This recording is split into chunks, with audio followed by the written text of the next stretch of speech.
Banana Island, Lagos.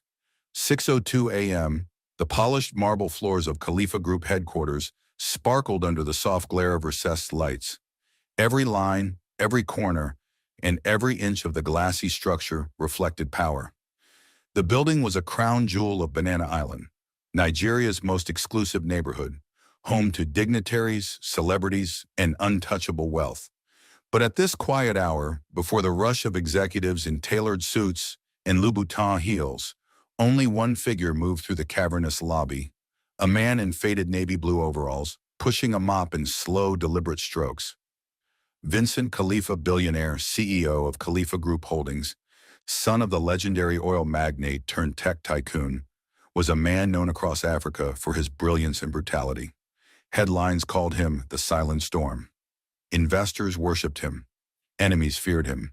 And yet here he was, masquerading as a cleaner named Mr. Bello, disguised beneath a dusty cap and worn-out sneakers. He didn't look like power. Not today. He looked like every other invisible man society walked past. And that was the point. 3 months earlier, Vincent had ended an engagement with the glamorous daughter of a prominent senator. It had started out sweet, glitzy dates, red carpet galas, lavish declarations of love, but ended in betrayal. She didn't love him. She loved the empire he represented. When Vincent discovered she had sold confidential data to a rival firm, he called off the wedding and withdrew from the world. But that heartbreak did something more. It cracked him open. He began to ask deeper questions. Could he ever be loved for who he truly was? Not Vincent Khalifa the billionaire, not the CEO, just a man, a human being. And so he devised a test, a disguise, a dive into the lowest rung of his own empire. He created a fake identity with the help of his lifelong friend and personal assistant, Zainab Bello, together. They fabricated a background. Khalifa Group hired Mr. Bello, a new cleaner transferred from a third-party service in Surulere. The staff barely noticed his arrival. And the ones who did? They noticed for all the wrong reasons. His first week on the job was a lesson in humility and cruelty. Vincent's usual presence in the building used to command silence, tension, and straightened ties. But now, in his ill-fitting uniform and torn sneakers, people treated him like a moving dustbin. Mrs. Adu, the imposing head of finance, had thrown her empty Starbucks cup at his feet on Monday. "Pick that up, boy, and be quick about it." Lola, the receptionist who once flirted with Vincent at a shareholders event, now didn't even look up when he walked past. "Ugh," she muttered once when he accidentally leaned the mop bucket too close to her pedicure. "Can't you stay in your lane?" Tunde, a junior analyst with oversized confidence, went further. Every afternoon, he made it a habit to toss his takeaway wrappers on the floor near Vincent, just to watch him scramble. "You missed a spot, Bello. You planning to clean with your face?" Vincent bore it all in silence. He scribbled notes in a hidden journal he kept tucked inside his maintenance locker. Every name, every insult, every moment of arrogance that money had enabled. And yet, he wasn't angry. He was fascinated. The social experiment was working. People's true selves were shining through, and most of them were stained with entitlement. One late evening, as Vincent cleaned the boardroom after a long investor meeting, he caught a glimpse of himself in the mirrored walls. He barely recognized the man staring back. The fitted agbadas, diamond watches, and custom Ferragamo shoes were gone, replaced by cheap canvas sneakers, bleach-stained gloves, and calloused fingers. But in those tired brown eyes, he saw something deeper. He saw clarity. For the first time in years, Vincent felt grounded, human, undistracted by money or press. But just as the loneliness threatened to creep in again, the elevator dinged. He looked up. She stepped out. A woman in a yellow and teal Ankara blouse and sleek black trousers walked across the lobby holding a stack of folders. She was tall, maybe 5'9", with smooth brown skin and natural curls piled high in a puff. Her stride was graceful, not rushed like the others, not arrogant like the managers. She stopped in front of the elevator control panel, then turned and noticed him. Her eyes lingered. Vincent lowered his head quickly. wiping at a spot on the floor that didn't need cleaning. And yet she didn't look away. She watched him for a beat longer and then, unexpectedly, smiled. Vincent blinked. She nodded once. "Good evening." His throat felt dry.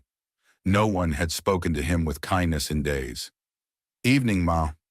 "Don't call me that," she said, still smiling. "I'm Rose."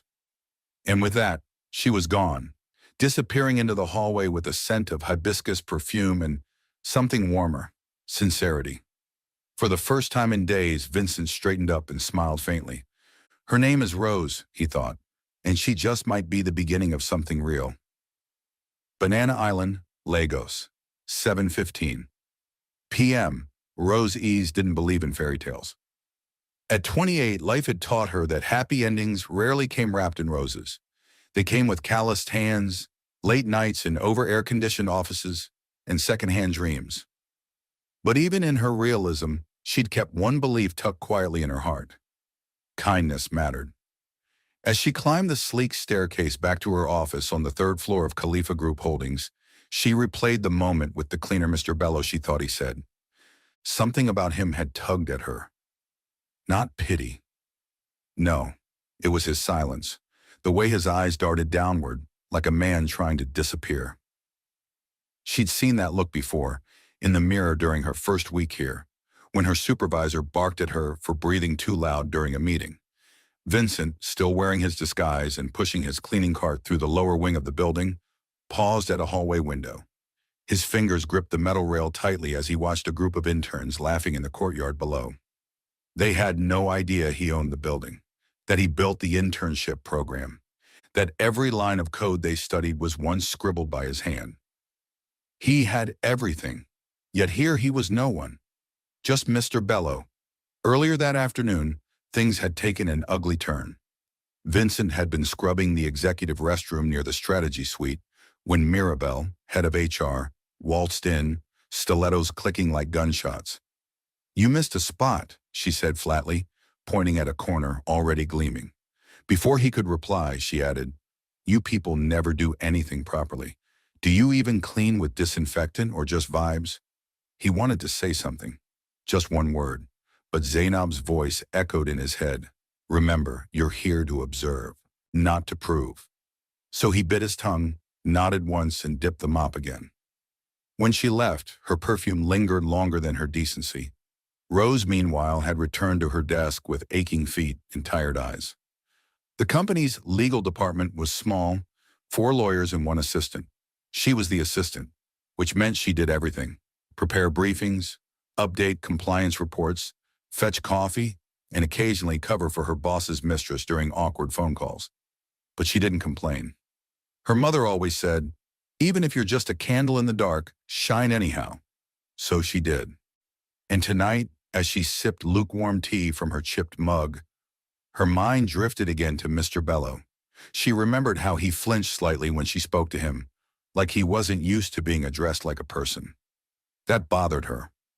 She had worked enough odd jobs during university, receptionist, hostess, even part-time housekeeper, to know how deeply people could wound others with just a tone of voice. The wealthy liked to pretend they were invisible, but that invisibility had weight. Downstairs, Vincent finished his last shift of the day. He checked out at the security desk, where Julius, the night guard, barely looked at him. "Sign and go, Beg," Julius muttered. Vincent signed. No one said goodnight. As he stepped into the evening air, the humidity of Lagos wrapped around him like a second skin. His private car was parked blocks away, where no one would notice it. He walked in silence, backpack slung over one shoulder. When he finally reached the car, he opened the back door, took off his cap, and leaned back against the seat. Zainab was waiting in the driver's seat. "Rough day?" she asked. Vincent gave a dry laugh. "They're getting more creative. I think someone spit in the mop bucket today." Zainab winced. "Do you want to stop?" He shook his head. "No. I need this. I need to see everything. Feel it." She studied him for a moment. "And, have you found what you're looking for?" He didn't answer right away. Instead, he looked out the tinted window at the glowing skyscraper behind them. I met someone today, he said finally. Zainab turned in her seat, eyebrows raised. A woman? Her name is Rose. Back in the office, Rose shut down her system and tidied her desk. The floor was nearly empty now. Most had gone home to their gated mansions and chauffeurs. She took the staff elevator down and stepped into the lobby. Mr. Bello was gone. But the floor near the entry sparkled like glass. Every corner was wiped. Even the plant pots had been dusted. She smiled softly. Oh, some people did more with less, gave more without being asked. Rose had always noticed those people, because she was one of them. That night, as Rose lay in bed in her small but tidy apartment in Lekki Phase 1, the generator humming softly in the background, she scrolled through her phone. A notification popped up. Top 10 Nigerian billionaires who keep a low profile. She tapped on the article, only half interested. Third on the list, Vincent Khalifa.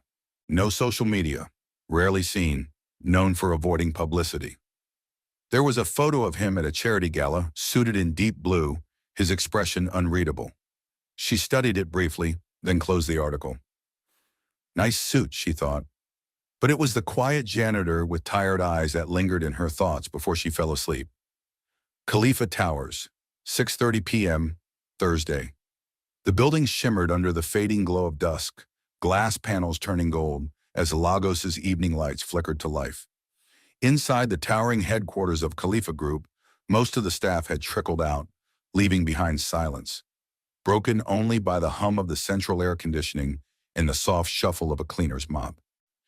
Vincent Khalifa, once feared in boardrooms, now quietly wiped down the chrome edges of the executive lounge table. His overalls were damp from hours of work, and a soft ache tugged at his lower back, but none of that mattered. Not after today. Because today, Rose had smiled at him again. Twice. And something about the way she said his name, Mr. Bello, made it sound less like an alias and more like a real person. Like he was real. Not the billionaire, not the CEO, not the shadow pulling strings. Just a man she didn't overlook. He had almost told her the truth. Almost. But something held him back. Earlier that day, 12:45 p.m., it had started with a malfunction. The espresso machine in the staff cafe had exploded in a puff of smoke and scalding steam, causing panic. Most employees rushed out, fanning themselves and shouting over one another.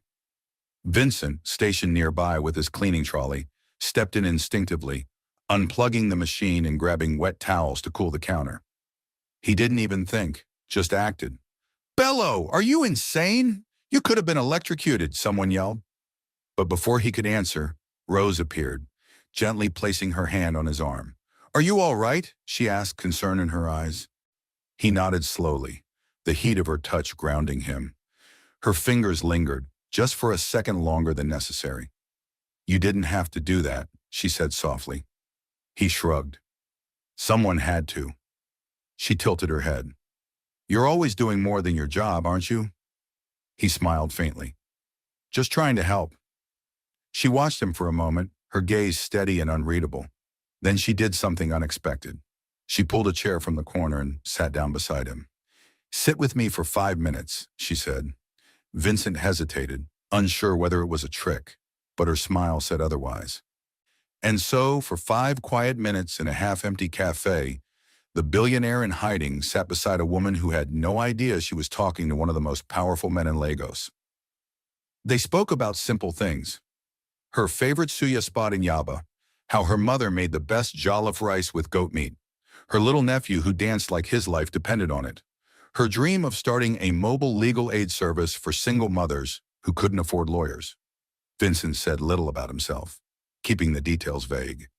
"I used to work with wood," he lied, "and tech once, but cleaning pays the bills for now." She didn't judge. She didn't ask for more. And it was that silence, that easy, non-demanding acceptance, that chipped away at his defenses. For the first time in years, Vincent wasn't being asked to perform. He was simply being seen. Later that evening, after his shift, Vincent stood on the rooftop of the building, where only high-level executives had access. But with his fingerprints still in the system, the scanner had blinked green as always. He leaned against the steel railing, the city stretching out before him in a glowing sprawl of headlights, water reflections, and traffic noise. Somewhere below, Rose was probably walking to the BRT station or waiting for a bolt. He imagined riding next to her in a Danfo, laughing at nothing, eating roadside puff-puff and speaking in pidgin without shame. What would she say if she knew? If he told her the truth, would she pull away like the others? Would the warmth in her eyes turn into wide-eyed shock, or worse, calculated interest? He didn't know, and that uncertainty terrified him. Meanwhile, across town in a modest flat in Lekyphase, one Rose stirred a pot of okra soup while humming along to Asa's Bibanki, playing from her Bluetooth speaker. Her feet were sore, her eyes heavy, but her heart was light. Something about today felt different. Maybe it was a small moment of connection in the cafe. Maybe it was the way Mr. Bello looked at her, like he hadn't been looked at kindly in years. He's so gentle, she thought, so quiet. Like a man used to hiding in corners where no one's watching. She didn't know his story, but she wanted to. She wanted to know why he always looked like he carried a storm in his chest but never let it out. Why he never raised his voice. Why he wiped surfaces like they'd betrayed him. And most of all, why her heart beat faster every time their eyes met. Back in Banana Island, Vincent sat inside his car as Zainab handed him his phone. "You've got 27 missed calls," she said. "Board is panicking. Your mother's threatening to call in a priest." He chuckled. "Tell them I'm still on retreat." Zainab hesitated. "Vincent, this thing with Rose, you're playing with fire." "I know. If she finds out you lied..." "I'm not lying. I'm just hiding the truth." Zainab gave him a long, pointed look. "Which is exactly the same thing, boss." As the car pulled away from the gates of Khalifa Towers, Vincent stared out the window, thoughts full of brown eyes and hibiscus perfume. He had built empires. He had conquered markets. But nothing terrified him more than the way Rose made him feel. Seen. And feelings could not be disguised forever. Friday, 7:45 a.m., Khalifa Towers.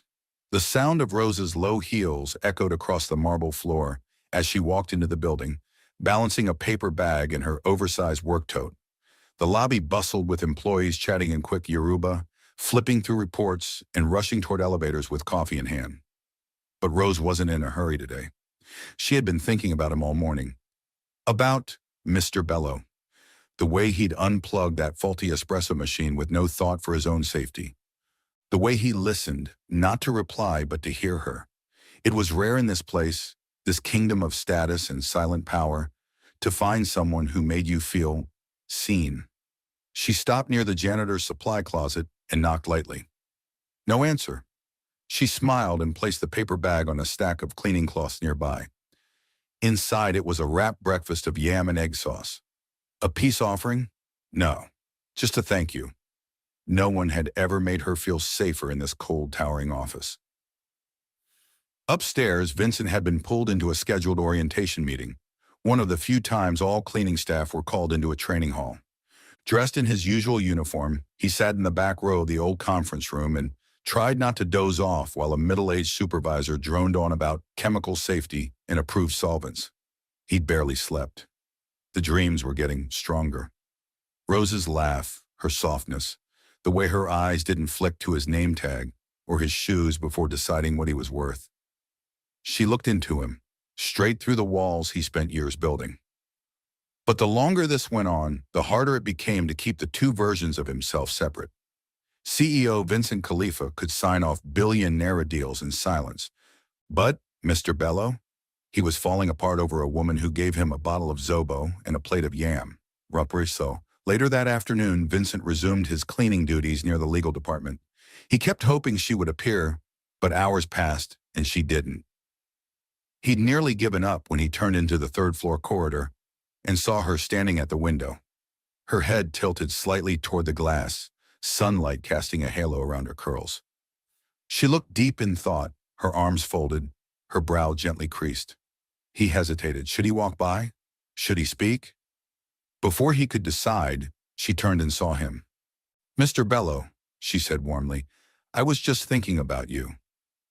His throat went dry. "I hope that's a good thing," he said quietly. "Come," she waved him closer. "You have a minute?" He nodded and approached slowly, every step strangely heavier than usual. They stood together by the window, overlooking the courtyard below.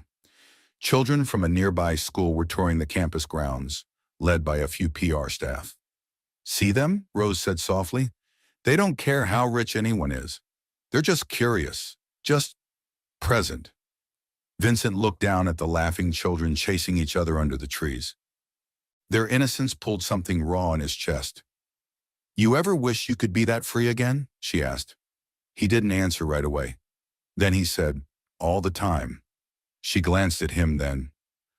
"You don't talk much about yourself." He shifted slightly. "Not much to say."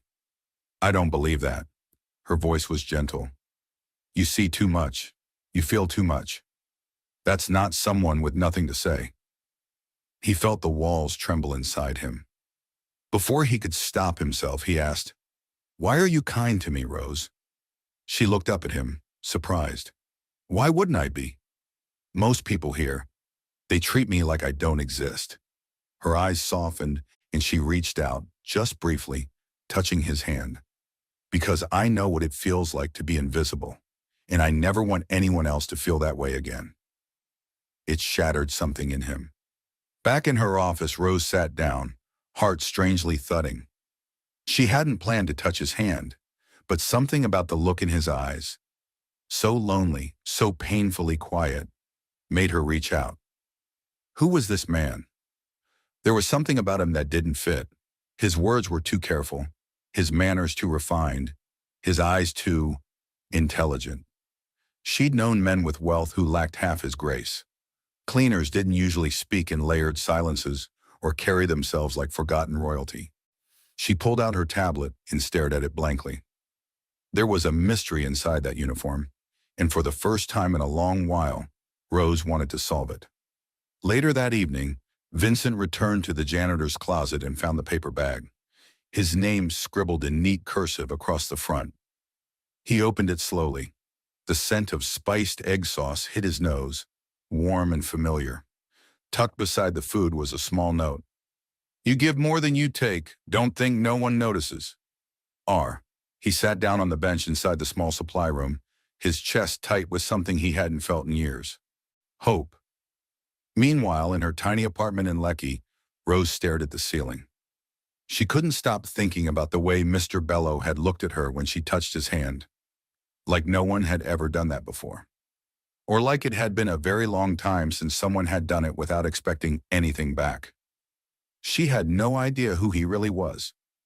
But in a city full of men with loud mouths and empty hearts, this man, the quiet cleaner with tired eyes, felt more real than anyone she'd met in years. Khalifa Towers, Monday morning, 10:05 a.m. The work week began like a well-oiled engine. Clean shoes on glossy floors, expensive perfume hanging in the air, and the cold confidence of Banana Island's elite filling every corridor of Khalifa Group holdings. But for Vincent Khalifa, hidden in the uniform of a janitor, the engine sounded like a ticking bomb. He hadn't stopped thinking about Rose's note, or the gentle touch of her hand, or the terrifying warmth that flooded him when she looked at him like he was human. Something was shifting inside him, and it was dangerous. Meanwhile, upstairs, Tunde Adewale, junior analyst and self-declared future CEO, adjusted his tie and swaggered toward the copy machine on the 5th floor. He was in the middle of filming a behind-the-scenes vlog for his secret YouTube channel, Corporate Conqueror Nija, when something odd caught his eye. The cleaner was back, but not just cleaning. He was standing still, staring at a framed photo of the company's board of directors hanging in the hallway. "Why's this mop boy always near executive things?" Tunde muttered aloud. He zoomed in on the cleaner's face with his phone camera, and then froze. He'd seen that face before, somewhere far away from janitorial duty. Later that day, Tunde stormed into the basement break room where the other junior staff ate in peace. He slapped his phone on the table and shoved it toward Chica, one of the IT interns. Bro, look at this guy. You recognize him? Chica peered at the screen, frowning. Looks familiar, show. Wait, is that not Vincent Khalifa himself? Tunde snapped his fingers. Yes, I knew it. That's the Oga himself. In cleaner uniform. Chica sat back, stunned. Why would a billionaire pretend to clean his own office? That's what I'm about to find out, Tunde said, smirking. And maybe, just maybe, it's time someone taught him not to play with people's heads. He hit record on his phone again.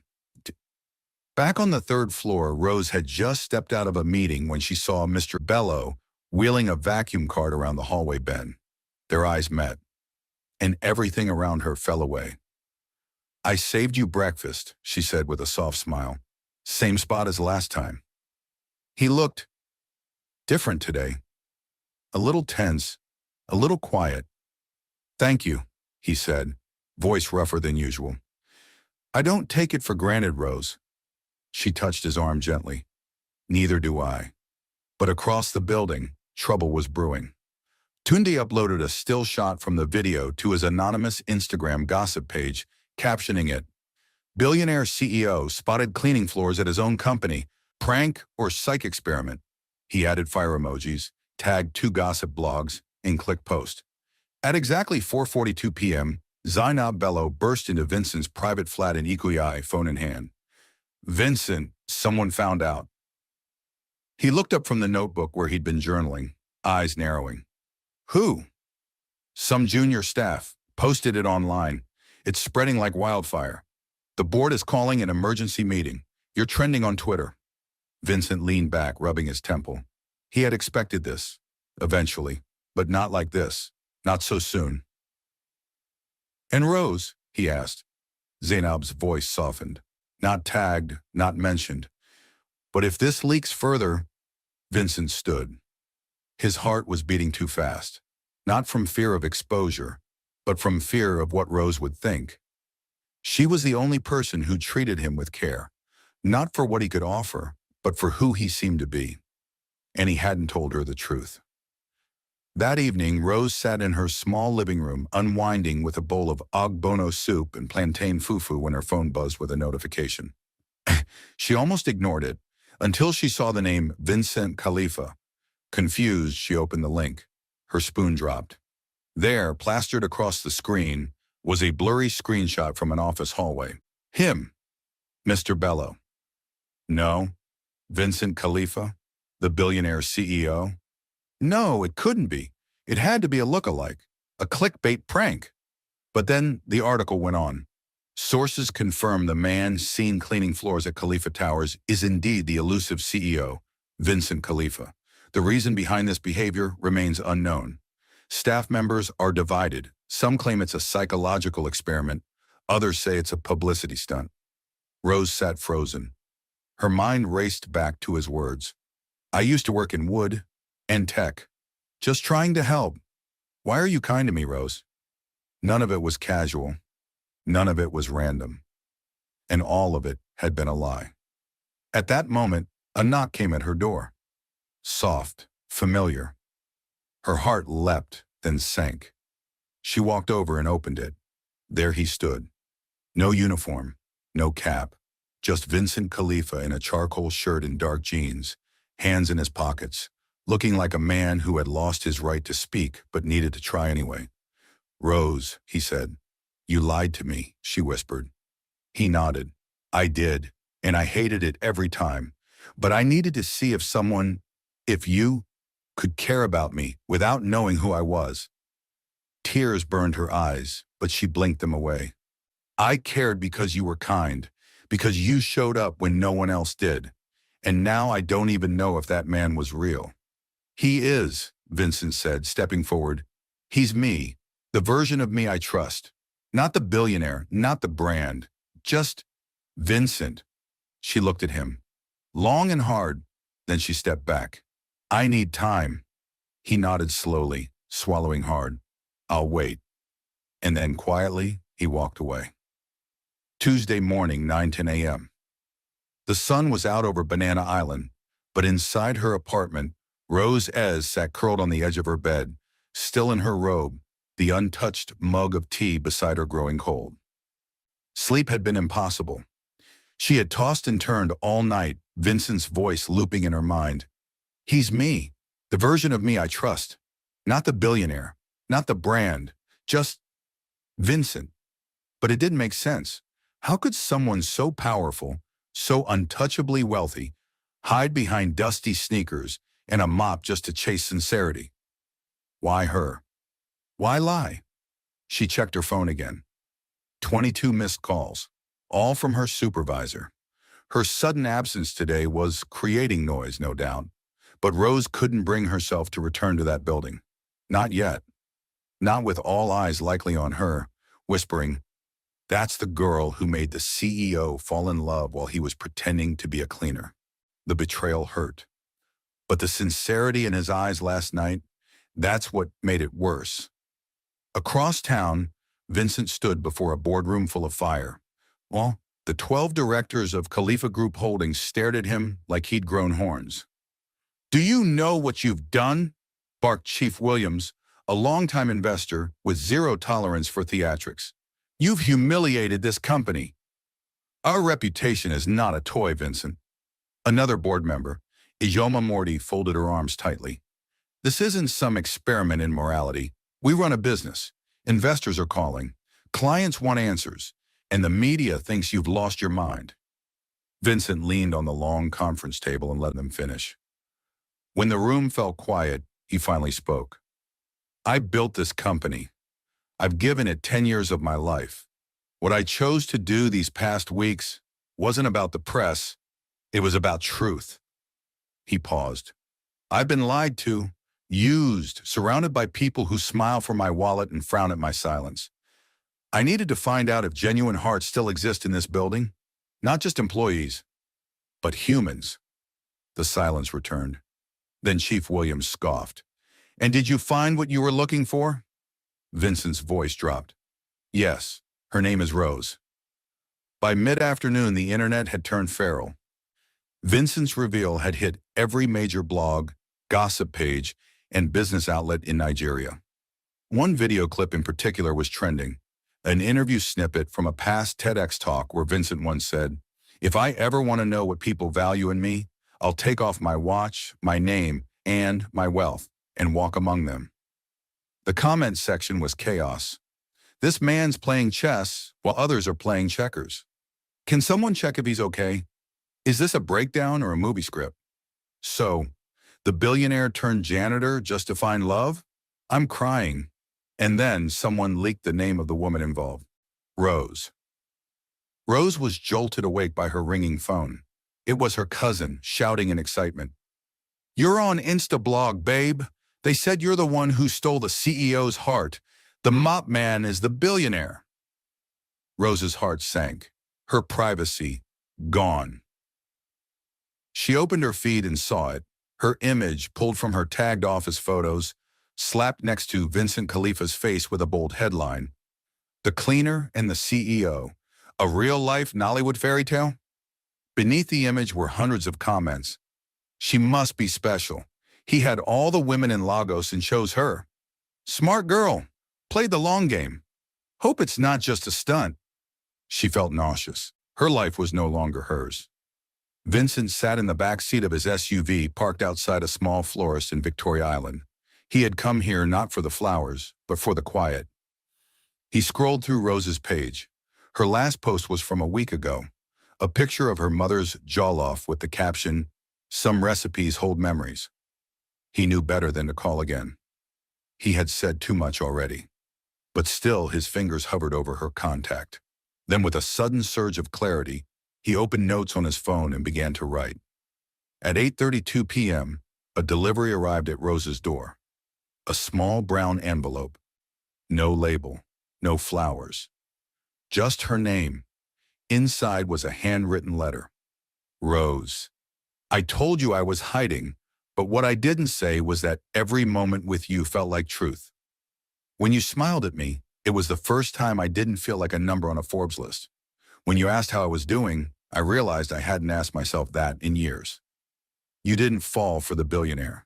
You found something in the quiet version of me, the one I lost somewhere between press conferences and mergers. I can't take back the lie, but I'll never stop telling the truth from this moment forward. If you choose to walk away, I'll respect it. But if you choose to stay, I promise you'll never walk alone again. Vincent. Rose clutched the letter to her chest, eyes brimming. She didn't know what tomorrow would hold. But for the first time since the reveal, she felt something crack open inside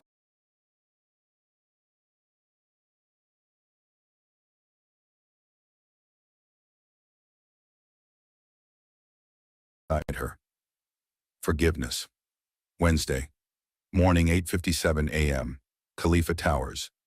Rose's heels tapped lightly against the granite floors as she entered the building. Her steps were slower than usual, not out of hesitation, but preparation.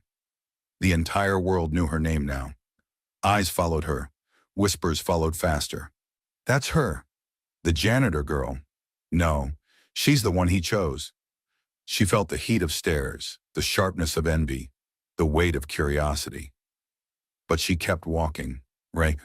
She wore a soft green blouse tucked into high-waisted black trousers. Minimal makeup, her curls pinned back, exposing her graceful neck. She walked like someone with nothing to prove and everything to protect. Inside, her heart thundered. She hadn't seen Vincent since the letter. She hadn't replied, but she'd read it 4 times. Upstairs, Vincent stood behind the floor-to-ceiling glass of his executive suite. His tailored gray suit clung to him like armor, his beard freshly trimmed. But his eyes searched for her. And then, there she was, moving through the crowd like still water in a storm. She came back. His heartbeat was calm for the first time in days. Now I have to earn her. Meanwhile, on the office floor, the staff buzzed with confusion. The news had thrown everything off balance. Meetings were canceled, gossip threads exploded, and everyone had a theory. Some insisted it was a long-game loyalty test. Others whispered it was a humiliation stunt gone rogue. Only a few, very few, understood what was truly happening. Anna, that the most powerful man in Lagos had stripped himself bare for love. 10 a.m. sharp. A message pinged across all employee systems. Mandatory staff gathering lounge floor. 10:15 a.m. Signed, Vincent Khalifa. The building pulsed with anticipation. No one knew what to expect. At 10:17 a.m., Vincent stepped onto the small platform in the staff lounge. He didn't hold notes, didn't wear a microphone. He just stood, tall, composed, and very human. He looked around the room at the faces who had once ignored him, mocked him, dismissed him. Then he spoke. Most of you know me as your CEO, the man behind the glass walls, the one who never speaks unless it's about profit margins or legal compliance. Pause. Deep breath. But for the past few weeks, I've walked these halls differently. Not as Vincent Khalifa, but as Mr. Bello, the cleaner. Why? Because I stopped trusting the world I helped build. I wanted to see the truth. I needed to know if kindness still existed when power was removed from the equation. And what I found was ugly, cruelty, entitlement, and indifference. But I also found grace. I found compassion.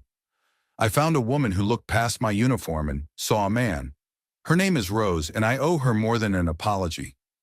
I owe her my truth. The room was silent. Some jaws dropped. Others looked at the floor in shame. Then Vincent turned slightly, his eyes finding her across the room. Rose, standing still, watching him. He stepped down from the platform and walked directly to her. Every step slowed the heartbeat of the room. When he reached her, he didn't reach for her hand. He didn't ask a question.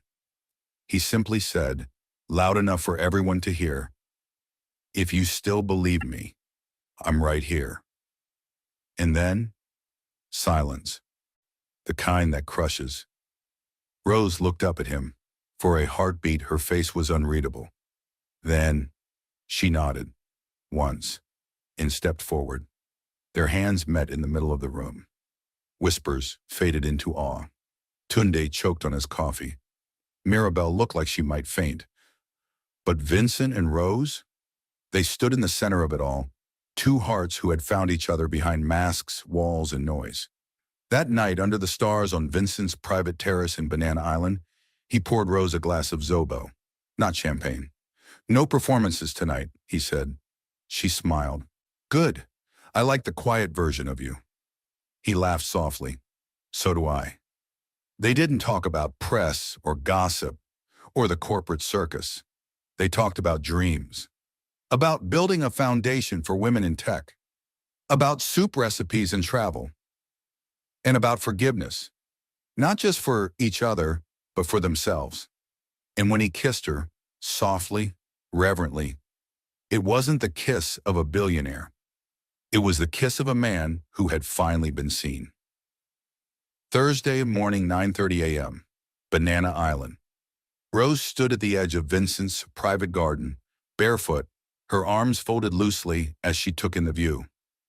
The estate stretched beyond the white pebbled pathway into a manicured garden that looked like something out of a magazine. Quiet, breathtaking, almost unreal. It had been 3 days since she stepped into the building and stood beside him. 3 days since the world watched her become the girl who the billionaire chose. And everything had changed. Her phone hadn't stopped buzzing. Invitations to morning talk shows. Feature requests from magazines. Bloggers digging through her past like vultures. Photos of her in secondary school uniforms. Her father's obituary post. And her tiny Lekki apartment shared across the internet like exhibits in a trial. Suddenly, her kindness had a price. Her love had become spectacle. Inside, Vincent sat in his study, scrolling through a new set of headlines. Rose Eze, Lagos modern-day Cinderella or master strategist. How the cleaner girl captured a billionaire's heart, true love or long con. Inside the life of the woman who changed Vincent Khalifa forever. He tossed the phone onto the desk. They'll never see her the way I do. There was a knock. Zainab stepped in, frowning. "We need to talk about the board again." Vincent sighed. "What now?" "They're demanding that you release an official statement about the relationship scandal. Some are even suggesting you step down as CEO temporarily to protect the company's reputation." His jaw clenched. "They'd rather I lie and pretend Rose doesn't exist just to save face." Zainab's voice softened. "You're not just a man anymore, Vincent. You're a brand, and they think the brand is slipping." Later that evening, Rose sat alone on the couch, scrolling through hateful DMs. Of course she's after his money. Let's see how long she lasts. You'll never be one of us. She had expected attention, but not this level of vitriol. Vincent entered, pausing when he saw her curled into the sofa, the glow of her phone painting sadness across her face. "You saw the comments," he said. She nodded. "They think I'm your downfall." He knelt in front of her. "They don't know you, and they don't know me, but I do." She met his eyes, trying to be brave. "This is more than I imagined. I didn't think loving you would come with all this." Vincent took her hand, pressed it to his chest. "Then let me carry the weight with you." The next morning, Friday, Vincent held a press conference. The media swarmed the Khalifa Group building, cameras rolling, lenses pointed, microphones ready to feed. He stepped onto the podium alone. No PR manager, no lawyer, no corporate filter. Just a man with truth in his hands. "There's no scandal here, no hidden agenda.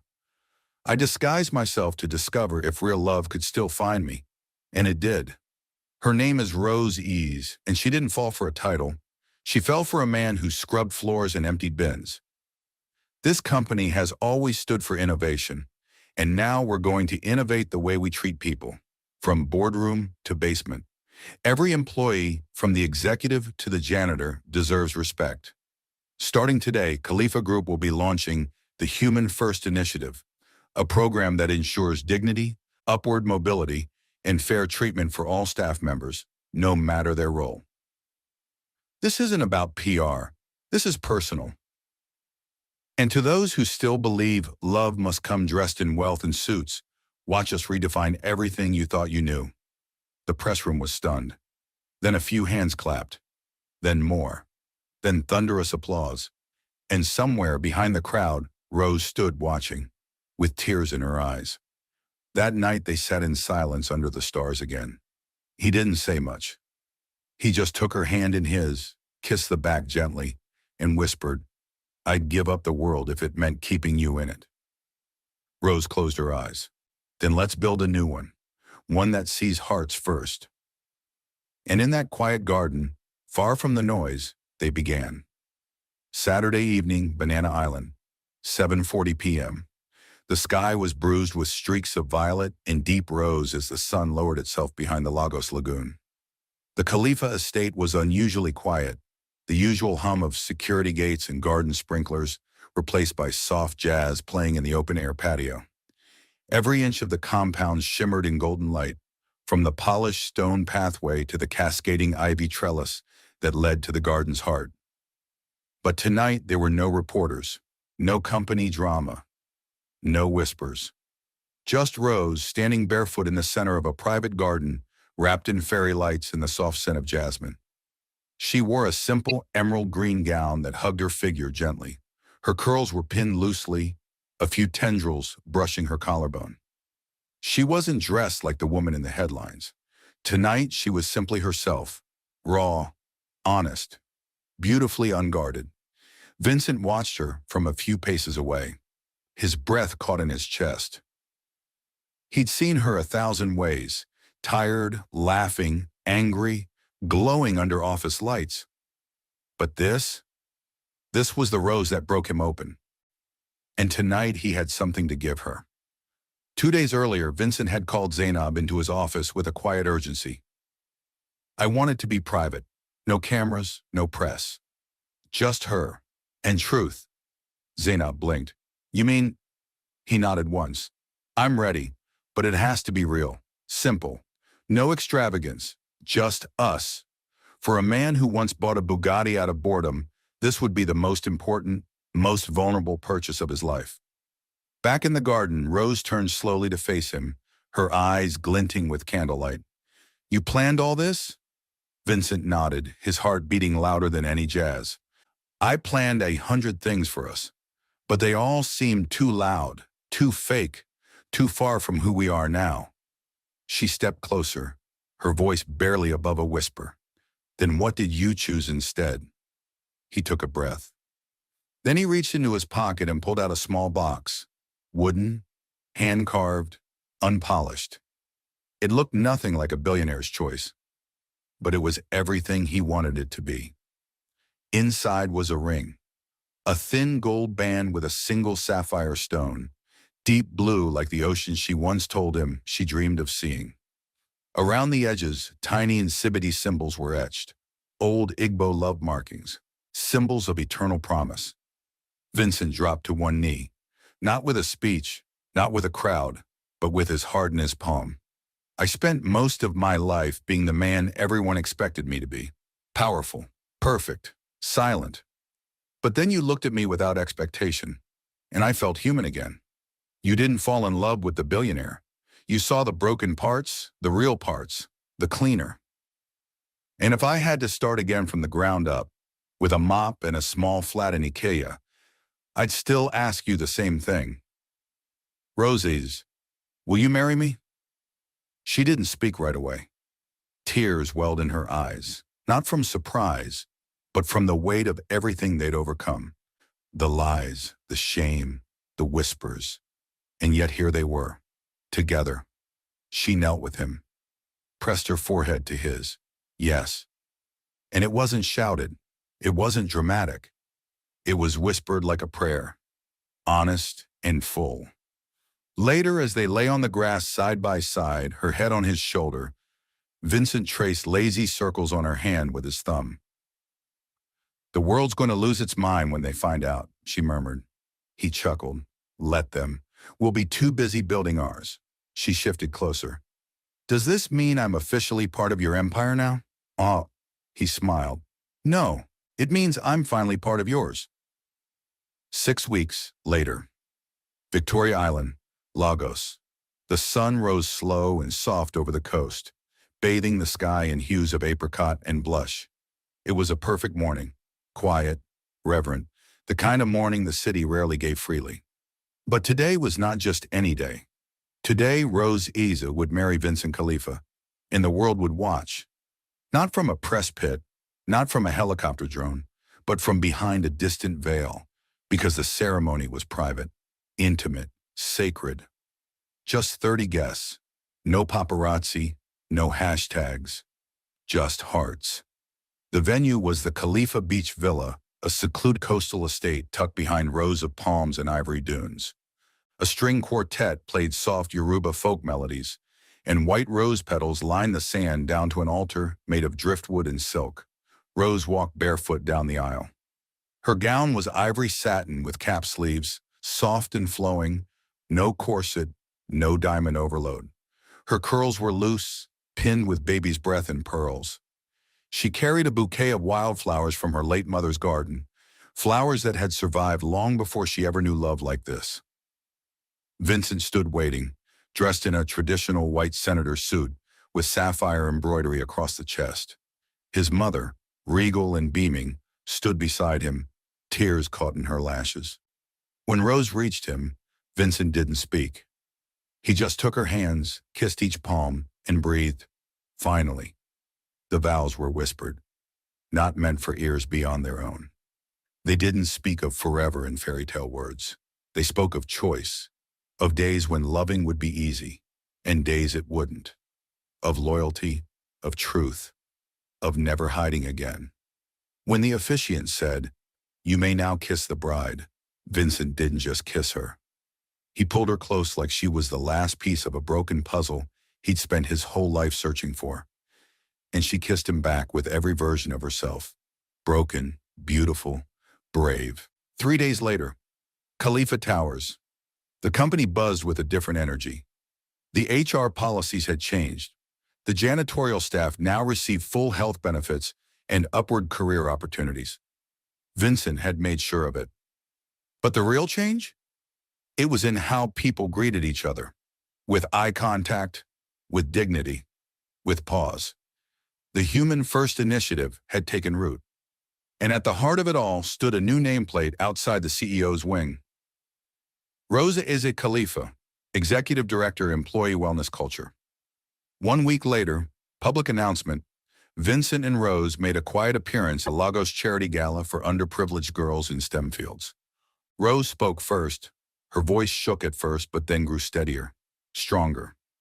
She told them her story, not as the woman who married a billionaire, but as a girl who once sat at a bus stop in Yaba, eating puff puff and dreaming of something more. And then she looked out at the crowd and said, "Being seen doesn't start with power. It starts with presence. It starts with choosing to look, not through someone, but into them."